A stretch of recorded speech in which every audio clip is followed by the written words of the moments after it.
আজকে কোন এক শুভাকাঙ্ক্ষী আমাকে কমেন্টস করেছেন, ম্যাডাম আমার লিঙ্গ মাত্র 3.5 ইঞ্চি, স্ত্রীকে কি তৃপ্তি দেওয়া সম্ভব?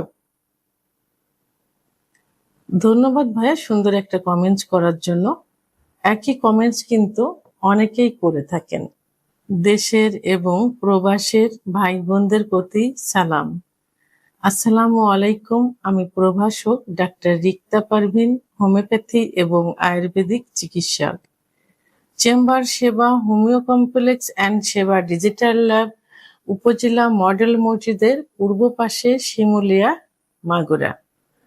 আর এটা নিয়ে কিন্তু অনেকবার আমি ভিডিও করেছি, কিন্তু বর্তমান আবার নতুন করে অনেকেই জানতে চাচ্ছেন যে তার লিঙ্গের সাইজ 2.5 ইঞ্চি, 3.5 ইঞ্চি, 5 ইঞ্চি, তো এটা দিয়ে কি স্ত্রীকে সুখ দেওয়া যাবে কিনা। তো আসলে আমাদের জানতে হবে যে পুরুষের লিঙ্গের গড় সাইজটা কত, এটা আমাদের প্রথমে জানতে হবে।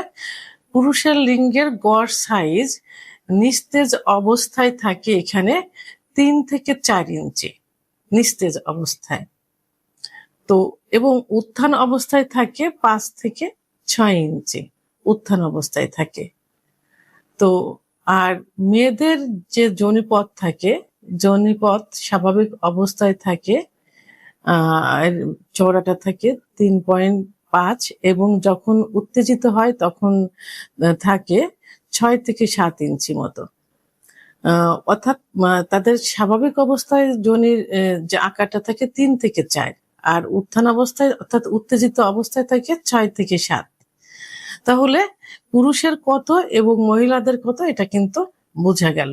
তবে হ্যাঁ, মহিলাদের ক্ষেত্রে কিন্তু বিশেষ একটা স্যাটিসফাই জায়গা আছে, মানে যোনিপথের ভিতরে যেটাকে বলে জি স্পট জায়গা। এই জি স্পট জায়গাটা থাকে কিন্তু যোনিপথ থেকে যারা বেটে মেয়ে তাদের ক্ষেত্রে 1 থেকে 1.5 ইঞ্চি ভিতরে, আর যারা একটু লম্বা তাদের থেকে থাকে 2 থেকে 2.5 ইঞ্চি ভিতরে থাকে। তো এই যে জি স্পট জায়গা, এই জায়গাটাই মূলত হলো মেন।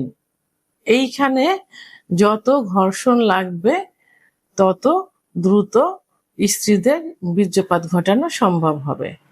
তা এখন যাদের যে সেক্ষেত্রে আপনার এখানে যেটা দেখা যাচ্ছে যে 3.5 ইঞ্চি, এটা কিন্তু যে গড় যে সাইজ, সে সাইজের থেকেও কিন্তু কম।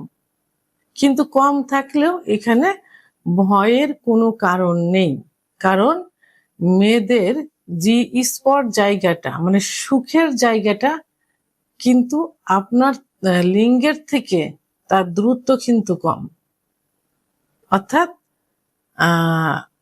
আপনার স্ত্রী উচ্চতা কত আমি জানি না, তবে সেই ক্ষেত্রে 1.5 থেকে 2 থেকে 2.5, তো এখানে তো আপনার তো আছে 3.5 ইঞ্চি, সেক্ষেত্রে স্ত্রীকে সুখ দেওয়া কোনো বিষয় না। তবে এখানে লিঙ্গের সাইজটাই কিন্তু মেন না, মেন হলো স্ত্রীকে পর্যাপ্ত পরিমাণে ফোরপ্লে করতে হবে, কারণ সব স্ত্রীরাই চায় দীর্ঘ সময় সহবাসে লিপ্ত থাকতে। দীর্ঘ সময় সহবাসটাকে তারা বেশি পছন্দ করে এবং ফোরপ্লেটাকে বেশি পছন্দ করে। ফোরপ্লেটা কি, মেয়েদের কিছু সেনসিটিভ জায়গা আছে যেখানে সেক্স উত্তেজনাটা আসে, তো সেই সেনসিটিভ জায়গার প্রধান যে জায়গাটা সেটা হলো ক্লাইটোরিস। আর এই ক্লাইটোরিসের অবস্থানটা কোথায় থাকে? এটা অবস্থানটা থাকে প্রস্রাবের যে ছিদ্রের উপরেই থাকে একটা মটর দানার মতো। এখানে যত স্পর্শ করা যাবে এবং পুরুষাঙ্গ দিয়ে যত স্পর্শ করা যাবে, ঘর্ষণ দেওয়া যাবে, তত কিন্তু তার অর্গাজম হবে, অর্থাৎ সেক্স উত্তেজনা আসবে, কামরস কিন্তু বের হবে। তাহলে তার যে জি স্পট জায়গা থেকে এই ক্লাইটোরিসের দ্রুত কিন্তু মানে সামান্য, এই জি স্পট জায়গা থেকে ক্লাইটোরিসে লাগাতার ঘর্ষণ দিলে কিন্তু খুব সহজে মেয়েদের অর্গাজম হবে বা উত্তেজিত হবে। তা সেই ক্ষেত্রে এই 3.5 ইঞ্চি লিঙ্গ দিয়ে কিন্তু এটা করা কিন্তু সম্ভব। আচ্ছা, আরেকটা নিয়ম আছে, যেটা হলো যে দীর্ঘ সময় এবং এই ছোট লিঙ্গ দিয়ে তাকে যদি সুখ দিতে চান, সেক্ষেত্রে কিছু পজিশন আছে, সেই পজিশনটা অ্যাপ্লাই করতে হবে। এই পজিশনটা অ্যাপ্লাই করলে কিন্তু তারা আরো সুখ অনুভব করবে। সেটা কি? প্রথম যে পজিশন, সে পজিশনটা হলো মিশনারি পজিশন। তো এখানে যে পজিশন, সেই পজিশন হলো স্ত্রী নিচেই থাকবে, উপর থেকে স্বামী সহবাস করবে, কিন্তু তার বিশেষত্ব হলো স্ত্রীর কোমরের নিচে একটা বালিশ দিতে হবে। বালিশ দিলে উপর থেকে স্বামী সহবাস করলে তার এই পুরুষাঙ্গটা কিন্তু গভীরে প্রবেশ করবে।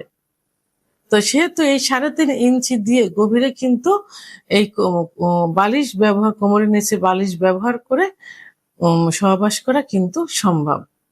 দ্বিতীয় যেটা, সেটা হলো ডগি স্টাইল, অর্থাৎ পিছন থেকে সহবাস করা। পিছন থেকে সহবাস করলে এই 3.5 ইঞ্চি, আপনার তো 3.5 ইঞ্চি, অনেকের কিন্তু 2 থেকে 2.5 ইঞ্চিও থাকে, যেটাকে ছোট লিঙ্গ বলে।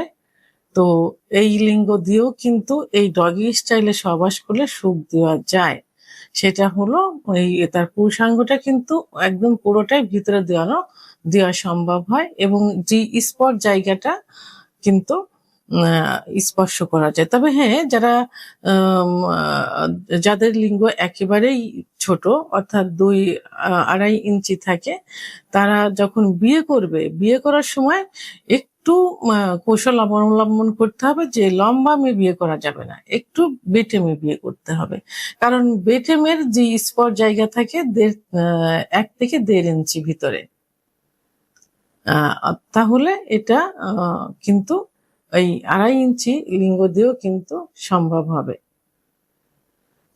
আরেকটা যে স্টাইল, সেটা হলো কাউগাল, অর্থাৎ এখানে স্বামী নিচেই থাকবে, উপর থেকে স্ত্রী সহবাস করবে, এবং এই ছোট লিঙ্গ থাকলেও স্ত্রী তার প্রয়োজন অনুসারে কোথায় মানে কিভাবে সহবাস করলে তার জায়গা মতো এই ছোট লিঙ্গটা প্রবেশ করবে, সেই কৌশল কিন্তু সে নিজেই বেছে নেবে। তো সেই ক্ষেত্রে কাউগাল পজিশনে সহবাস করলেও এই ছোট লিঙ্গ দিয়ে সুখ পাওয়া সম্ভব। আরেকটা যে পজিশন, সেটা হলো স্পঞ্জ পজিশন, অর্থাৎ এল আকৃতির স্ত্রী শুয়ে থাকবে, স্বামী পিছন থেকে সহবাস করবে খুব ছোটভাবে। অবশ্যই এই পজিশনটা যারা গর্ভবতী থাকে তাদের জন্য সব থেকে বেশি ভালো, কারণ গর্ভবতী অবস্থায় সহবাস করলে যদি নিচের থেকে করে কি উপরের থেকে করে, জরায়ুটা কিন্তু অনেক নিচেতে থাকে।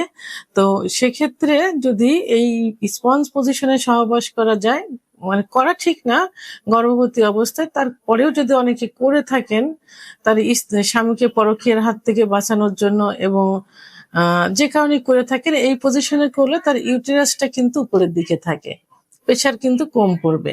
তো এই জন্য আপনারা এই পজিশনেও সহবাস করা সম্ভব, এবং ছোট লিঙ্গ দিয়েও এটা সুখ দেওয়া সম্ভব হয়। তো 3.5, সেখানে 2 এবং 2.5 ইঞ্চি, যেটাকে এই লিঙ্গ দিয়েও কিন্তু যে পজিশন গুলো আমি বললাম, এই পজিশনে সহবাস করলে স্ত্রীকে সুখ দেওয়া সম্ভব হয়।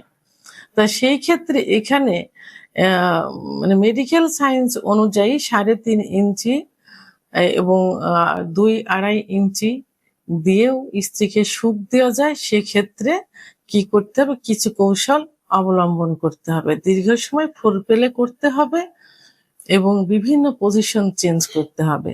এভাবে সহবাস করলে ছোট লিঙ্গ দিয়েও স্ত্রীকে সুখ দেওয়া সম্ভব, অর্থাৎ মাইক্রোপেনিস যেটাকে বলে, ছোট লিঙ্গ।